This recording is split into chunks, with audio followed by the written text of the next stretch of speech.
Welcome to SailGP One-on-One. I'm Lisa Darmanin, and this morning I'm joined by Katja Salskov-Iversen from the ROCKWOOL Denmark SailGP team.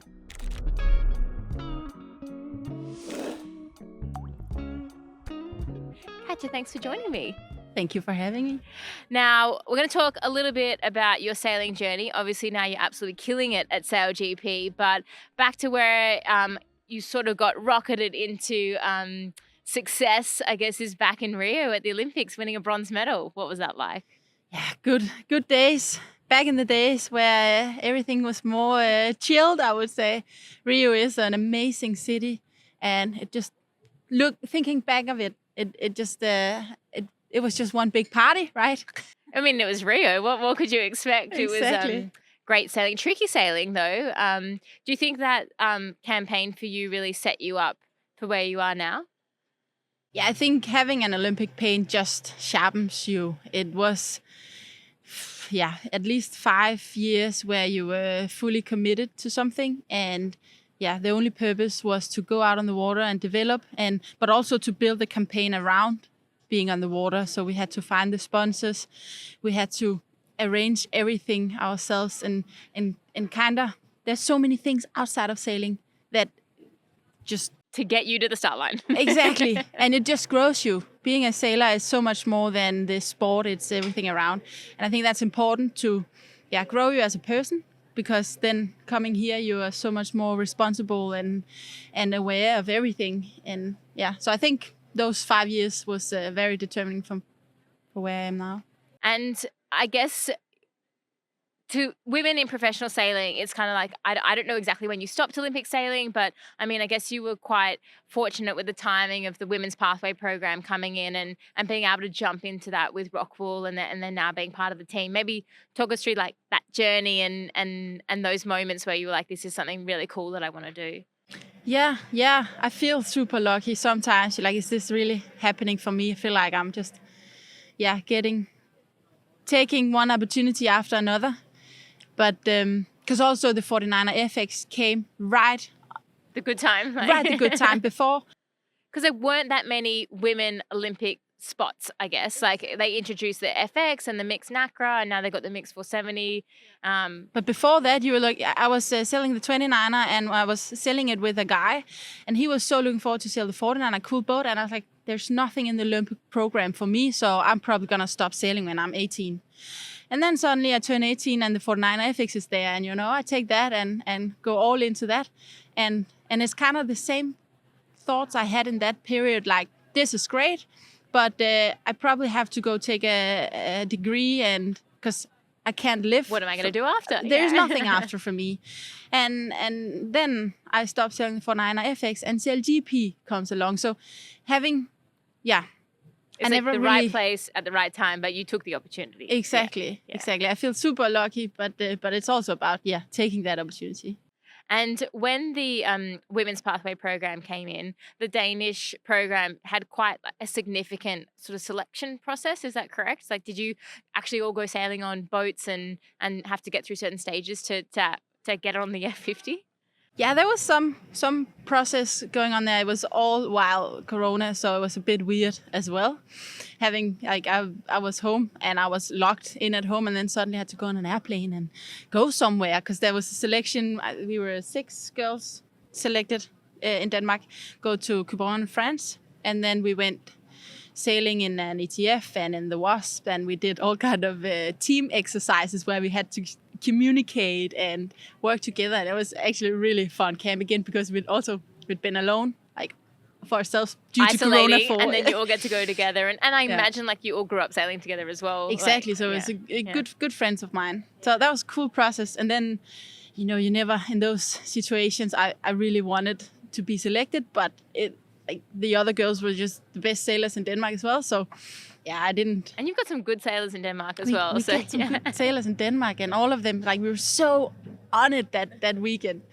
But luckily, Nikolai called me up a few days after and asked if I wanted to join the team. And you're sharing the role at the moment with Anne-Marie that does a few events. But then you're normally here by yourself. You're the only female in the team. We just had a breakfast with a whole bunch of young girls. And you were saying that even though you're here and you're part of the team, it's still a moment where you're pushing for more. And that's like, in general, for women in sailing, it's like we're always trying to create more opportunities. It's great to have the opportunity that you have. I imagine you're really grateful for that. But what's it like being a woman in SailGP? Yeah, it's a lot of things, I would say. Yes, it is a great opportunity, and yeah, I'm super honored to be here. That's the most important thing. You have to say that, Just right? so everyone knows, we're really happy that Katja is sailing on the F50, and it's awesome. But it creates a lot of difficulties also, because like inside myself, I know I'm here because I'm a woman. I'm also here despite the fact that I'm a woman, but there's a lot to the fact that I'm a woman that I'm here, and that can be super difficult for your mental and your confidence and stuff. So that's a big part of it. So you kind of have to prove yourself all the time, and you have to really show up prepared. And of course, everyone shows up prepared, but I think there's just an extra to it that makes it difficult for us to perform. And then, yeah, I was to say it's quite difficult because you know that you have to be on the team because that's what the rules say, but you also need that rule to mandate for them to give you the opportunity. But so it's a little bit of a balance between like having to be there, but also proving that you actually deserve to be there just as much as anyone else. Yeah, exactly. And of course, I want to be there as choice number one, no matter what gender I am. But and then, yeah, as I was talking into also at the breakfast before, like it's different to come into a male-dominated world. I didn't know this when I was sailing the FX with a bunch of cool women. I was just like, no, we had like genders are like, what is gender? But coming into this world, it's just different to be surrounded by guys all the time. And I really have to remind myself that I shouldn't change my personality, and I shouldn't just integrate into how they are doing it. I should bring what I can bring. Because that's why, like, because that's you've important. been successful as like who you are as Katja in your world, and you probably bring different things that maybe some of the guys don't bring as well. Yeah. Exactly. Different way of looking at things. Exactly. And I think that's important for it to evolve, because if we just try and change a little bit and act like them, well, why should we bring in more females? So we kind of need it to change so that we can see a purpose to bring in way more women into the sport. And with the women in SailGP, whether we're 6 up, 5 up, 4 up, you have to be on the boat, which means you've got to be multi-skilled. We'll start with the strategist role, but often we see the women at the back of the boat doing strategy or up the front grinding. Very two different roles. Maybe let's start with the strategist. Maybe tell us a little bit about like what are the key things that you focus on as a sailor when you're at the back of the boat? The key thing is probably the other boats. To watch out for the other boats. Stay out of trouble. And you see how expensive it is to not stay out of trouble. And I think now I've been here for 3 years, and I keep thinking like, oh yeah, that's the first job, but as soon as that job is done, well, there's so much more to focus on. But in reality, when we miss another boat, that's where we like lost the most points. So it is just super important to stay on the other boats and make sure that we position ourselves correctly. Like it's a tactician, right? It's to make sure that we take the right decisions when it's the most important. Yeah. Speaking of the strategist role, obviously you've been in SailGP for a couple of years now. Do you think that the fleet, well, for me, I get to watch all the racing. I'm sure you don't watch it as much as I do, but the fleet's getting so much closer, which actually means that your job is more critical. Is that how you feel? Yeah, I think so, especially because when the boat is sailing to its 100% to its maximum, that's where my job becomes important. We have some days where we're just slow, or we get bad starts or whatever. Then, we're just behind. I can't do much of a difference. But yeah, when the level is high, then it's the small decisions that makes the big difference. So yeah, I think you're right. I feel more and more pressure at least on my side. And that's great, because the more valuable you are to the team, the more you feel like you're contributing and that you have your place here, I imagine. Grinding at the front of the boat, the power, how hard is it actually? It's hard. It is so hard. Yeah. I mean, you're competing against guys that are 100 kilos that are not meant to be in that role, right? Exactly. Yeah. You throw out 200 kilos and then you bring in, I'm 66. You know, it's not that many watts you can push to the handles. But it's important that I can push some watts. It's quite a big difference, and I can also feel for the guys. They have to trust that I will actually be able to grind on these handles. Yeah. And to do that, you got to be quite strong, which you already are quite strong, obviously, like with the other sailing that you've been doing, but pretty into CrossFit too, which must help. Is that just something fun that you like to do, or is it the strength that you want to bring to the team, or a bit of a combination? It's a combination, but I would CrossFit either way. I think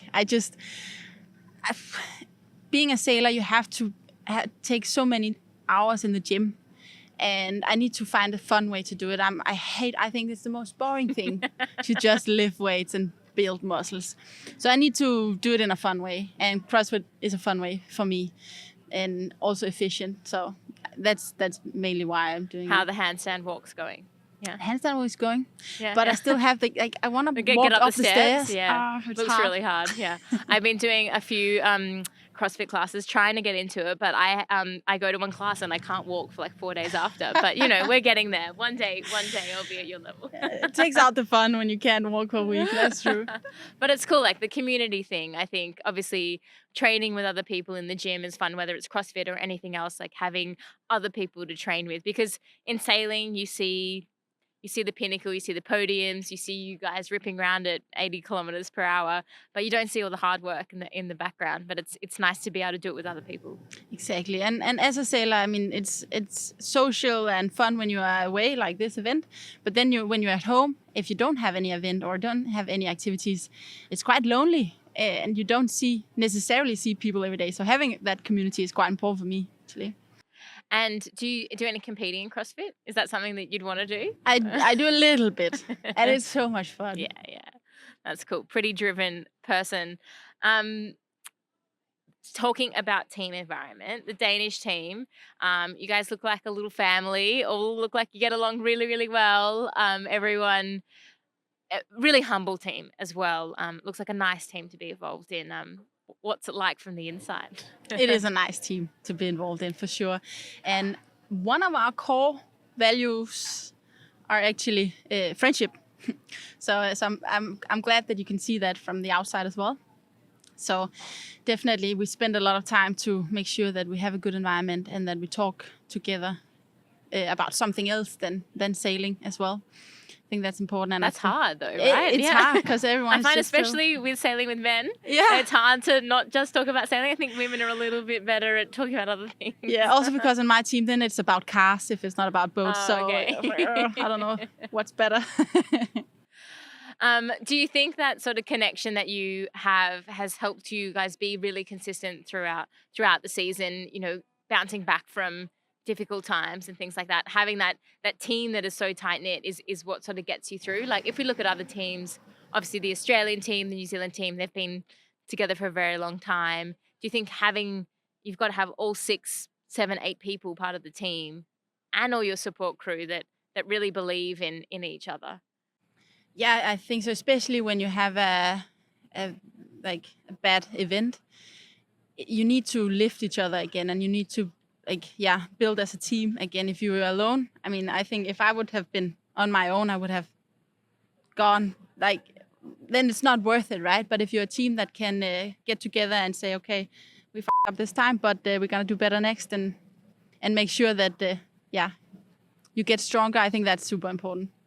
Now, we've sort of touched on the women in sailing thing, but I want to come back to that because I think, as we said, it's awesome that you're on the boat, multi-skilled, being able to do lots of things. But do you want to be doing a sailing position? And what I mean by that, would you want to be driving, trimming the wing, flying the boat, those positions that are really making the boat go fast? Because you can provide the power, you can do the tactics, we know that. But but do you want to be in control?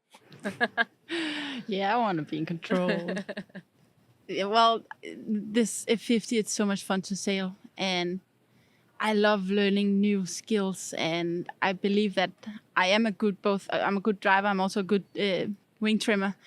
I just need the hours to make sure that I can perform under pressure, and yeah, taking that step would be everything. I do love the strategy role, and I think that it's necessary and really important part of the boat. But I kind of think that the women have to prove themselves on other positions as well to make this like Real. grounding, to make it real. So because essentially, like, I mean, I'll ask for your opinion in a second, but for me, I look at it as like, we want women to be viewed as sailors just like men. So when you look at the talent pool and say, I need a new wing trimmer, we want all genders to be considered. And right now it feels like, oh, we'll put the women in the strategist role. Oh, we need a new wing trimmer. Who are we going to go with? And they still tend to lean towards the men. Obviously, the men have experience in those positions, and that's a whole other story. But for me, I think in the future is like, when you need a new sailor on the boat or you're looking for new talent, look at everyone.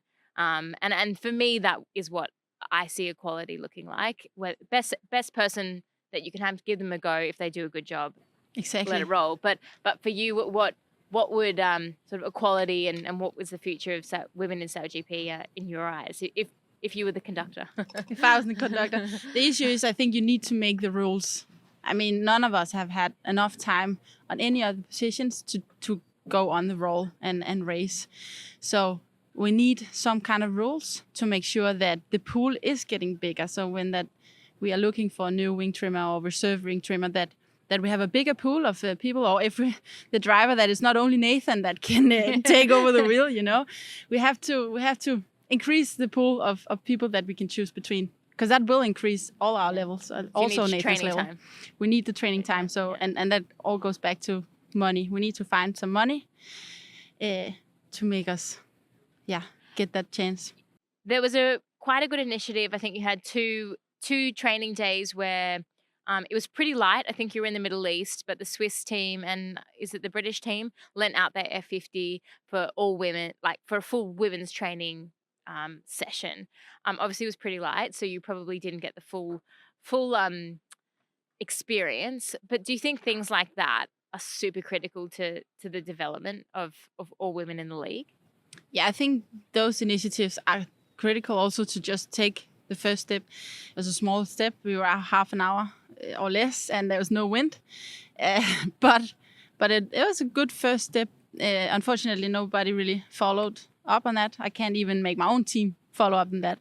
But yeah, steps like that is important. And I think it's hard to suddenly have a full boat of new sailors on board. I mean, none of the guys wouldn't have do done that forever. Yeah. So I think it's a better initiative to put me on the spot and in my own boat, and then maybe bring two girls on key positions and stuff, so that you can sail with people like leapfrog, that knows. Yes. Yeah. Like anyone learning can go into a team that is highly functioning and learn better than a team where everybody's learning how to do their job. Exactly. Then you're like, was it me? Was it you? Nobody knows. Yeah. But it is still a good initiative, and just to show that we could, we actually sailed for half an hour without ruining the boat. Maybe we can do that for 45 minutes next time, Small steps. And it's a belief, I guess, in yourself that you can do it, and things like that. Exactly. Yeah. Well, thanks for chatting. It was good to hear your thoughts and share some of mine as well. I'm really excited to see where it goes, and I'm really stoked that you're part of it, and pushing and trailblazing, and I really am hoping for a Danish win soon. So I'm sure you are as well. And have a great weekend, and thanks for being here. Thanks for joining One on One. We will see you soon.